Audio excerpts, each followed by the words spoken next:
Tuhan bersamamu. Dan bersama rohmu. Inilah Injil suci menurut Lukas.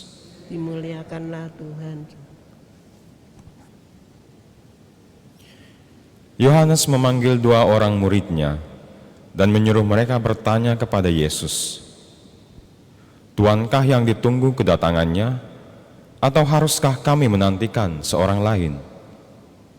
Ketika kedua orang itu sampai kepada Yesus, mereka berkata, "Yohanes Pembaptis menyuruh kami bertanya, Tuankah yang ditunggu kedatangannya, atau haruskah kami menantikan seorang lain?"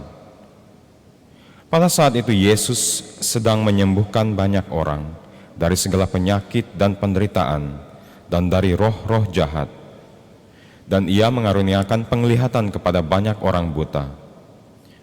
Maka Yesus menjawab, "Pergilah dan katakanlah kepada Yohanes apa yang kalian lihat dan kalian dengar. Orang buta melihat, orang lumpuh berjalan, orang kusta menjadi tahir, orang tuli mendengar, orang mati dibangkitkan, dan kepada orang miskin diberitakan kabar baik. Dan berbahagialah orang yang tidak menjadi kecewa dan menolak Aku."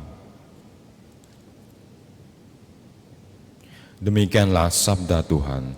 Terpujilah Kristus. Tuankah yang ditunggu kedatangannya, atau haruskah kami menantikan seorang lain? Bapak, Ibu, saudara-saudari yang terkasih dalam Tuhan kita Yesus Kristus, ini pertanyaan dari murid-murid Yohanes Pembaptis yang ditujukan kepada Yesus. Jadi Yohanes Pembaptis pengen tahu apakah yang dinanti-nantikan itu adalah Yesus Kristus. Tapi pertanyaan yang sama ini saya mau putar balik. Yang sebelumnya pertanyaan ini untuk Tuhan Yesus, tapi sekarang pertanyaan ini ditujukan kepada kita semua, saya dan Bapak Ibu sekalian. Pertanyaannya menjadi seperti ini. Tuhan Yesuskah yang sedang kita tunggu kedatangannya? Atau apakah kita sedang menantikan yang lain?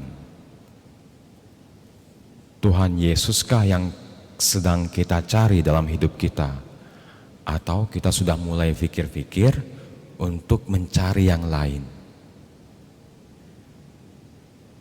Jadi sederhananya pertanyaan ini adalah tentang apa sih maksud iman saya ini sebagai seorang pengikut Yesus?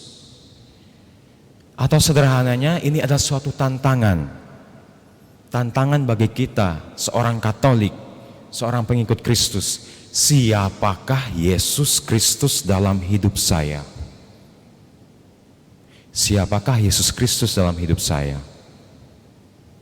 Apakah Anda rela menukar iman Anda sebagai pengikut Kristus, sebagai seorang Katolik, demi mendapatkan sesuatu yang lain? Apakah Anda sadar nilai dari iman Anda sebagai seorang pengikut Kristus?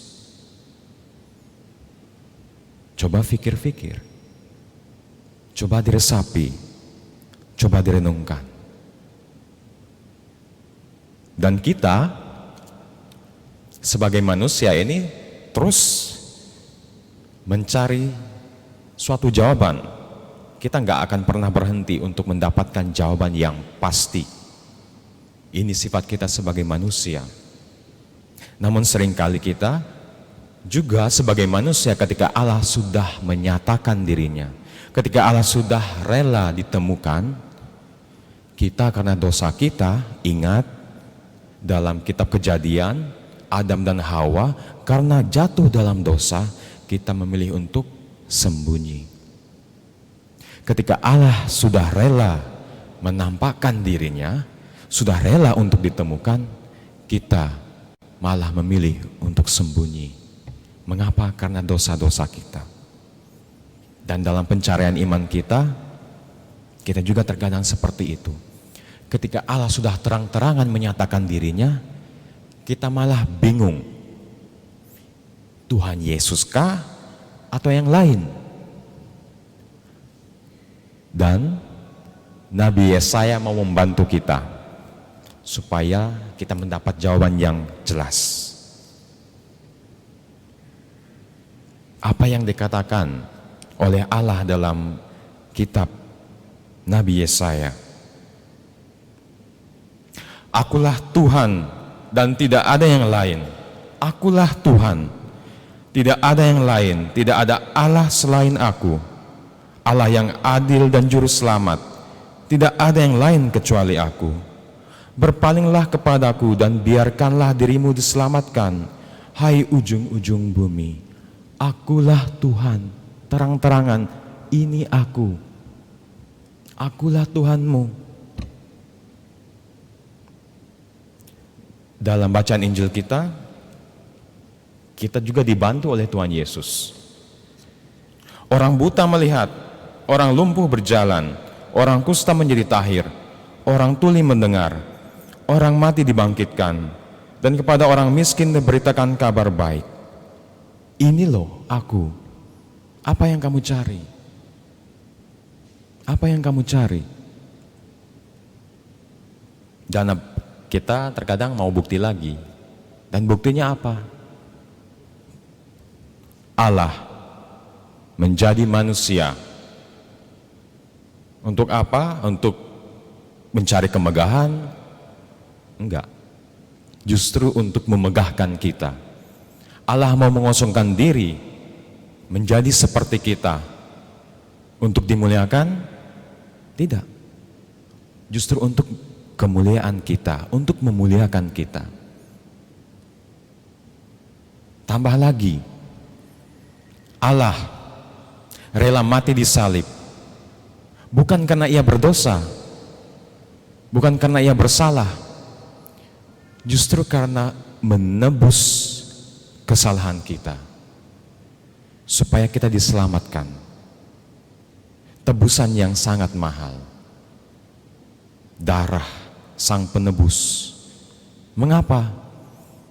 Because you are worth fighting for. Mengapa? Karena manusia ini pantas diperjuangkan. Saya, Bapak Ibu, Anda pantas diperjuangkan. We are worth fighting for. Pertanyaannya, masihkah kita ragu akan kasih Allah yang seperti ini? Pertanyaannya, masihkah kita menyia-nyiakan kasih Allah yang seperti ini? Masihkah kita mencari yang lain? Mari dalam perayaan Ekaristi ini kita meminta kepada Allah, Tuhan, bantu aku untuk terus bisa melihat buka mata hatiku, untuk tidak menyembunyikan diriku, tetapi terus dalam perjalanan imanku mencari di Kau dan juga menemukan di Kau.